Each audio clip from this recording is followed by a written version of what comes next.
John, people talk about feel-good factors around the place, but it seems like that's really come into effect in the last week, hasn't it? The 2,000 tickets sold in 6th in the league.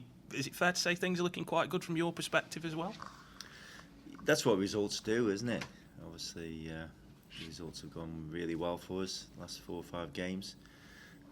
First time during the season where we've had a consistent run of back-to-back wins. So, and then to finally get in a playoff position has obviously meant that everything's coming together. When you said after the game last weekend, well, why not go for automatic promotion? Obviously, people seize on that as well. A week on, have you thought a bit more about that now? Is that still the realistic aim of the team, or do you want to try and keep people's feet on the ground a little bit? No, I think from the off, we said, what's the point of being in a competition if you don't want to try and win it? And it's still the same. We're still in there. We've still got a chance, and while you've got a chance, that's what you've got to aim for, and that's what the players need to do. It's no just settling and thinking, hopefully we'll get in the playoffs. I think if you start thinking like that, then you can start losing 1 or 2 games by being negative. We've got to try and be positive. Whether we get there or not is a different matter, but there's nothing wrong in having a positive feeling. What do you think's changed, as you've said, over the last few games where you've finally put that consistent run of results together that you haven't had all season? What's been different, do you think? I don't know if there's been that much difference. You just get a feeling when they're playing now that there's a bit more togetherness, although it's not been bad all season. It's just when people are tracking back and just winning the ball back, those little things that people don't notice that gets you wins. 3 goals on Saturday came from us winning the ball back, and within 2 passes we scored a goal. Less than that on Mark Collins' goal that he scored his 3rd one. So no, I think it's the little things that make the difference, and obviously they've worked hard all season, but they're giving even more now, and hopefully we can keep that going until the end of the season.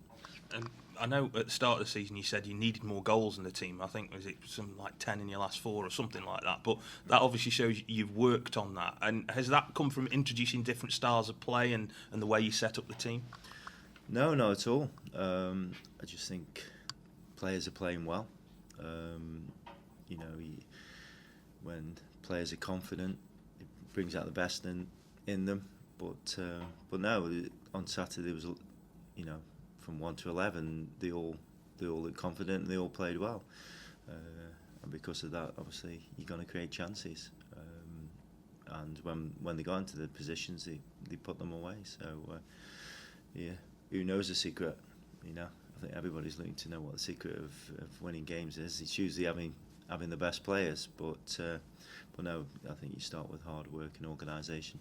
You've got a lot of players to pick from this weekend as well, just because everybody seems to be back fit from suspension. Is it then really tempting to keep with the same team because they did so well last weekend? Yeah, I think you're always looking for that consistency, trying to keep a settled team. But it's also nice to know that players have come back from injury who've got quality at this level.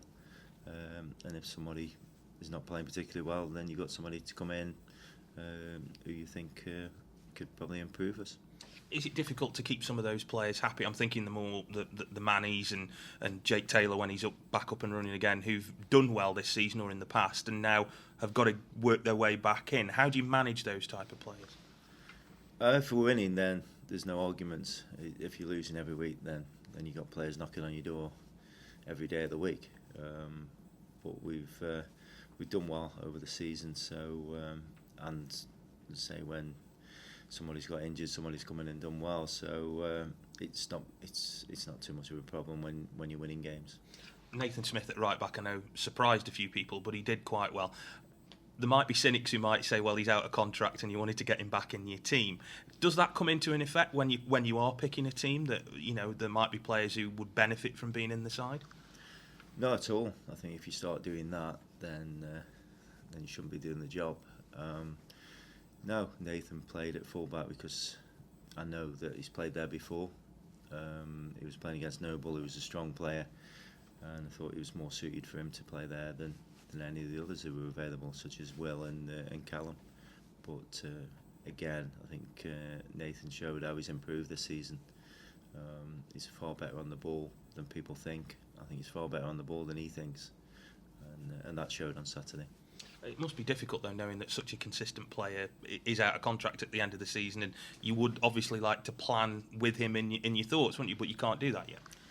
No, you can't. But next season will take care of itself. All we've got to think about is getting the best possible team out this season and trying to achieve something. And with more chance of keeping Nathan if we get promoted than if we don't. So that's the aim. Just talking about the game itself on Saturday, you've done really well against the teams above you, or the few that are now, but it's the teams below you, towards the bottom or in mid-table, where you've not always picked up the best results. Is that a concern, and how do you go about addressing that? No, it's not a concern, because we're at a stage now where you just concentrate on each game that comes. We have done all season, really, but you're right in that if we'd have been playing the top 10 teams, we'd have been about 10 points clear. No, we've just got to look at, and we have been doing, why that's the case. But if we put performances in like we did Saturday, then it doesn't matter who we play in this league. Walsall are the only team to have won here in the league as well. Is there a little bit of you that wants to try and get back at them for that, for them being that one to spoil that record?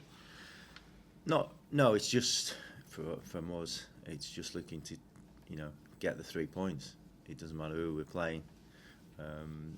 Obviously, it'd be nice to go through the season without anybody getting the double on us.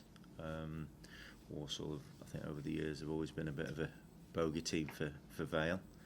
But there's no reason why we can't go there and get a result. And just a word on the fans as well. I mean, I think it would be well over 2,000 that go down there as well. There's kind of a responsibility to give them something to cheer about as well, because they're obviously going down there to back you. Yeah, you can feel it gradually boiling, can't you? The crowd on Saturday were fantastic. The noise, it's the loudest they've been all season, I thought, on Saturday. Really getting behind the players. Hopefully that's the case on Saturday. I'm sure it will be. We just want to give them something to cheer about. Cheers.